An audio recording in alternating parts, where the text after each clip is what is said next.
Connection की अगर बात करें 24 घंटे के पानी होते हैं, तो आप कौन सा मुद्दा है जिसको लेकर आप ये देखिए, हम बहुत समय से ये सितंबर से हम लोग इस बात को उठा रहे हैं, सितंबर 2022 से, कि जिस तरह से शिमला में जो पानी की जो कंपनी है, शिमला जल निगम प्रबंधन लिमिटेड, उसमें व्यापक भ्रष्टाचार है। पहली बात हम ये बोल रहे हैं।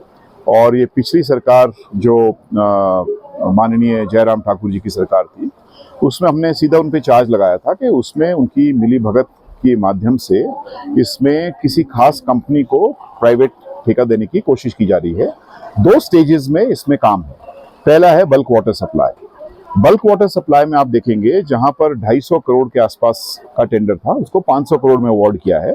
सिर्फ उसमें यह कहा गया कि ऑपरेशन मेंटेनेंस के भी चार्जेस जोड़े गए हैं, जो कि बेकार बेबुनियाद बात है। जबकि ये सारा पैसा लोन है और आपकी और मेरी जेब से ये पैसा वापस जाएगा और फिर ये पैसा हमारे जो रेट, पानी के रेट बढ़ाकर हमारे से ही लिया जाएगा। इस पे कोई तवज्जो नहीं दी गई। और बल्क वाटर सप्लाई का तो हो गया काम, अभी तक पूरा हो जाना चाहिए था, सतलुज से पानी आ जाना चाहिए था, लेकिन अभी तक एक बूंद भी नहीं है, 10% भी काम नहीं हुआ है। दूसरा है पूरे शिमला के अंदर जिसको रिफर्बिशमेंट, जिसको कहा गया है कि पूरा शिमला का जो नेटवर्क है उस नेटवर्क को बदला जाएगा और यहाँ पर पानी के डिस्ट्रीब्यूशन का काम किसी कंपनी को आगे देने की तैयारी हो रही है। तो हम तो डे 1 से, जब से ये ग्रेटर शिमला सर्कल हम छोड़कर गए थे 2017 में, तब से हम कह रहे हैं कि ये बहुत ही खतरनाक रास्ते पे चल रही है।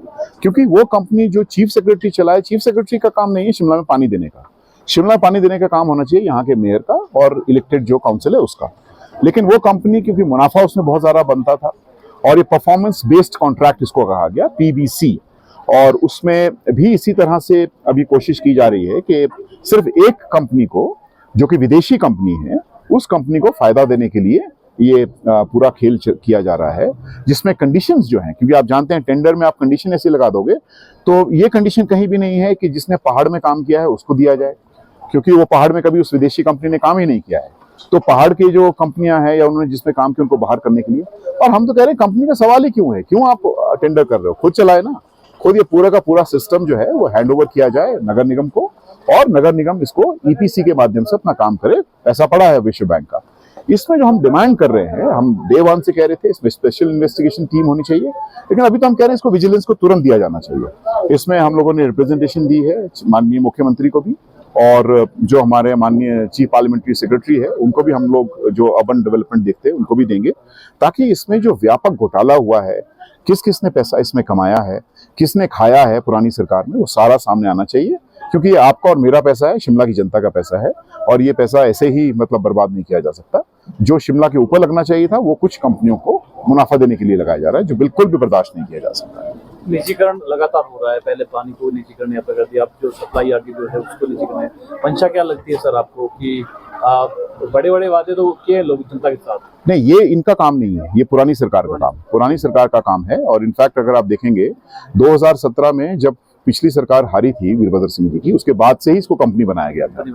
और कंपनी बनाने में बहुत बड़ा योगदान था हमारे माननीय जो अर्बन डेवलपमेंट मिनिस्टर है, वो यहाँ की म्युनिसिपल कॉर्पोरेशन का, और साथ में जो मुख्यमंत्री जी हैं। इसलिए हमने सरेआम चार्ज लगाया है। उनको सामने आकर कहना चाहिए कि हमारी कोई गलती नहीं है, और या वो सरेआम आकर ये कहें कि ये मॉडल सही है, ये कहें कि हाँ ये जो मॉडल है कंपनी का ये सही है, तो फिर जनता के कटघरे में आकर उस बात को कहना चाहिए।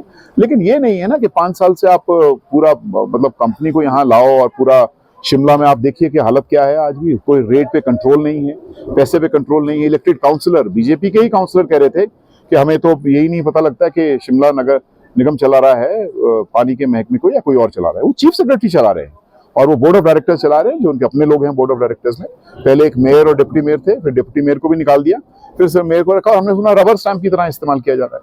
ये शहर की सरकार रबर स्टैंप नहीं हो सकती है, और इसलिए हमने कहा है कि इसमें विजिलेंस की इंक्वायरी, उसमें बेशुमार घोटाला और भ्रष्टाचार है। नाम आने शुरू होंगे। ये मैं आपको बता रहा हूँ कि जो सबऑर्डिनेट सर्विस सिलेक्शन बोर्ड का घोटाला है उससे बड़ा घोटाला है। जिस तरह से आप नगर निगम के महापौर भी रह चुके हैं, वहीं पर बात की जाए कि नगर निगम, शिमला शहर में नगर निगम का फर्ज होता है पानी उपलब्ध कराना, क्या ये जरूरी था कि इस कंपनी बनाया जाए और कंपनी के माध्यम से? बिल्कुल जरूरी नहीं था। आप क्योंकि अगर देखेंगे 2017 में जब ये ट्राइपार्टाइट एग्रीमेंट, ट्राइपार्टाइट मतलब 3 कोनों से एग्रीमेंट हुआ था, जिसमें नगर निगम, राज्य सरकार और विश्व बैंक, उसमें हम लोग सिग्नेटरी थे। मैंने खुद उस कॉन्ट्रैक्ट को बार बार पढ़कर एक्सपर्ट से कमेंट लेकर हमने इसको दरकिनार किया था। इस आइडिया को ही हमने डस्टबिन में फेंका था और इसलिए हमने एक यूटिलिटी बनाई थी, greater Shimla circle, greater Shimla water supply and sewerage circle, जिसको GSWSSC कहा जाता है। और उसमें यही था कि उसका फुल कंट्रोल जो है म्युनिसिपल कॉर्पोरेशन का होगा।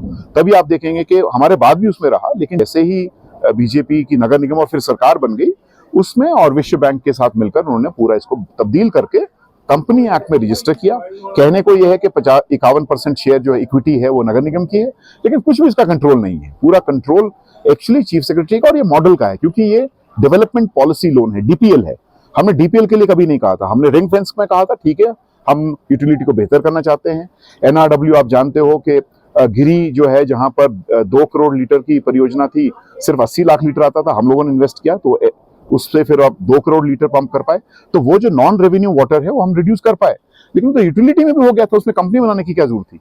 और अगर एफिशिएंसी उसका आर्ग्यूमेंट है कि एफिशिएंसी उससे बढ़ेगी तो आज तक पानी आ जाना चाहिए था सतलुज से। आप लगाएं 2018 से लेकर आप कॉन्ट्रैक्ट में जा रहे हो, आज कितने साल, 5 साल हो गए। 5 साल लगता है सतलुज से पानी लाने में, अभी 10% भी काम नहीं हुआ है। ये दरअसल पैसा कमाना जिसमें बीजेपी पूरी संलिप्त थी, उनके नेता इसमें संलिप्त थे, किस किस ने कितना पैसा कमाया है वो सामने आना चाहिए। और मैं कंपनी का नाम बता रहा हूँ, आपके गुजरात की कंपनी है और एक हमारे हिमाचल की कंपनी है जिसने बल्क वाटर सप्लाई स्कीम ली है। दोनों का कनेक्शन बीजेपी के साथ है। पुराने हमारे जो नेता थे यहाँ पर स्टेट में, उनके जो रिश्तेदार हैं वो रिश्तेदार उसमें शामिल हैं वहां पर, इसलिए उसको कॉन्ट्रैक्ट दिया गया। उस कंपनी को आज तक एक भी बूंद लिफ्ट करने का एक्सपीरियंस नहीं है। पानी फेंकने का एक्सपीरियंस है लेकिन बूंद लिफ्ट करने का एक्सपीरियंस नहीं है। नेता के नाम मुख्यमंत्री मैंने साफ कहा, आपको पहले भी कहा है, मुख्यमंत्री के बहुत क्लोजी लोग उसमें थे, इसीलिए वो कॉन्ट्रैक्ट दिया गया, out of the way contract दिया गया है। आप नहीं तो बताएं कभी ऐसा होता है 250 करोड़ का कॉन्ट्रैक्ट और 500 करोड़ में दिया जाए, ऐसे कैसे होता है। तो पूरा कंडीशन बदल गया और अब वो आर्बिट्रेशन में जाने की तैयारी है। वो तो और अभी से ज्यादा मांगेंगे। 2000 के आसपास चिट्ठियां उन्होंने भेजी है, शिमला जल निगम प्रबंधन लिमिटेड ने एक भी जवाब नहीं दिया उसका। तो ये पूरा मतलब मिसमैच है, कोई जवाब दे नहीं है, लोगों को पता भी नहीं कि क्या हो रहा है। पानी आ रहा है, उसका बिल आ रहा है, कौन तय कर रहा है किसी को पता नहीं। पानी हमारा, लोग हमारे, कंपनियां आकर बिल तय कर रही है, करने वाली है, ये कहावत होने वाली है।